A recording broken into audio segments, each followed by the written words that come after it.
Hey guys, so I asked a question on Facebook and Tumblr, and that was what scares or concerns you the most about playing contemporary music? And had a lot of responses, and some really interesting discussions have developed because of it, and I want to talk about some of that. And I'm going to talk about it kind of aimed at composers in this video and aimed at performers in the next video, because I think there are things on both sides that need to be addressed and adjusted and just talked about. For composers, the major issue that people brought up was playability, and that makes sense because no one's idea of playability is the same. And that's something that's really hard to address universally, and you shouldn't have to, honestly. You have to keep in mind the playability level of whatever you're writing and what kind of performer can play the piece that you're writing. And I've talked about this before, but a contemporary specialist and a high schooler aren't going to have the same idea of playable. It's just not going to happen. That being said, there are things that you can do to make that high schooler more comfortable, and there are things you can do to make that contemporary performer more comfortable. One of the things that I saw a couple people bring up was notation. And for me, notation isn't just how you put the symbols on the page, it's also the font, the spacing, and how things look on the page. That seems relatively simplistic, but having seen a lot of the way these scores are engraved, there are ways to make it better. If you look at some of the introductory contemporary pieces, you see that they're using incredibly clear fonts, very clear round note heads, and quite generous spacing between each system. And that's not because they want the pieces to be longer or they have better notation software or anything like that. It's because they're aware of the fact that the people playing their music aren't necessarily comfortable with their music. They're tending to write for relatively inexperienced contemporary performers, and they know that. And yes, there are people who play them that are contemporary specialists and that play more of it. That's not a problem. But they're writing for the group that's going to have the most difficulty with whatever they're doing. And it's going to give them a foothold that they recognize because it's the same font and spacing and note heads that they see in all of their other music. And the only thing that's different is that there are a few extra techniques. And within those techniques, they explain them incredibly clearly. If you see some of Ian Clarke's scores, he literally shows you exactly how to do things. There's a piece for 2 flutes and piano called Maya. It's a beautiful piece if you haven't heard it before. He literally shows you how to do the finger glisses, which seems incredibly simplistic for someone who does those all the time. But having heard that piece for the first time when I was younger, I didn't know how to do that. Having that diagram was great. And I'm not saying that all of you need to learn these flute techniques and diagram them out. That's not necessary, but you do have to realize that if you don't want to go through that trouble, your lowest common denominator is going to be higher. And that's not a problem.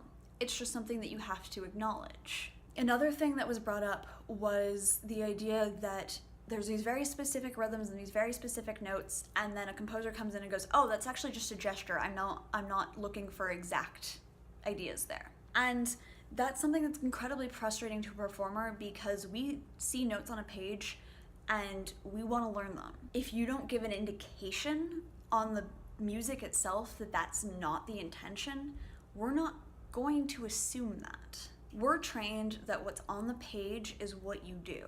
That's very, very difficult to dispel if you don't give us any idea. And yes, things are gestural, and yes, I've talked a lot about there are certain ways to go about contemporary music where the notes aren't really the point, but you're still going to go about learning this piece like that section with all of the very, very exact rhythms and very, very exact notes needs to sound like that. One of the things that Fernie Howe writes in Cassandra's Dream Song is literally, this is not meant to be playable, the attempt is the purpose. So yes, there are incredibly complicated rhythms and incredibly complicated stacked techniques, but the performer's aware that he's aware that this isn't really possible or playable, And that's not the point. So rather than having them learn these very complicated passages that you're not really interested in being exact, tell them. And tell them in the score. Because you also have to remember that you aren't always going to be in the room for the piece. You aren't always going to be in the room in the process of preparing the piece. In fact, ideally, you won't be. So you have to give them every tool possible to play it the way you want it. One of the things that was brought up that I really resonate with is not playing it well enough for the composer. And that's not something that composers can really address, but for me at least, having an idea of what the composer intended is incredibly helpful in dispelling some of that fear. So program notes, detailed performance notes, things like notes in the score that really give you an idea of this is gestural, this is the attempt is the purpose, or whatever it is, are helpful. I'm still gonna try as hard as I can to play everything perfectly because that's what we're trained to do.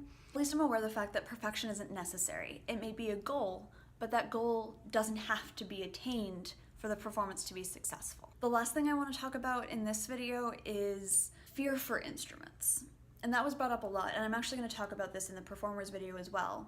But it is something that you have to take into account, especially with wooden instruments. Flutes have their own problems and they have their own fragility, but overall metal instruments are harder to break. That being said, a string instrument, things that can crack, like oboes and clarinets and piccolos, that's harder. Every performer has their own limits of what they'll do with their instrument, and that's something that's worthwhile bringing up or giving alternatives to. I know some string players really don't like hitting the body of their instrument, but I also know composers really like the sound. So creating alternative sounds or alternative ways to create those sounds that don't necessarily have the same techniques required can be really helpful. I talked about in the contemporary techniques video that some flute players don't like doing key clicks, but if you add slap tongue, it gives about the same sound as a key click without that problem. You might have to sacrifice some of the sound world that you're intending, but you're putting your performer more at ease, you're not injuring their instrument in any way, and they're going to be more willing to work with you because you're not asking them to do something that's going to hurt their livelihood. And I will admit that some people do have seemingly excessive limits. You do have to work with the performers you have, and that's why I want to talk to the performers as well, because there are things that we can do, of course. We're not perfect. I'm not ever saying that this is all on the composer, but it's a symbiotic relationship. What we give, you also have to give back to us. So yes, there are things that we need to do better, but you also have to be able to compromise with whoever you're working with if what they're giving you is reasonable. There are a lot of things that obviously should be addressed in the composer-performer balance, and Sean and I talked about that a little bit in our 2-video series about composer-performer collaboration. But this video really directly addresses some of the issues that people brought up about performing contemporary music and why they're wary of it. As always, the calls that I am involved in, 52 Weeks and Untwelve, are linked in the description. If you like this video, please give it a like. If you have anything that you want me to talk about in terms of composer-performer relationships, please let me know.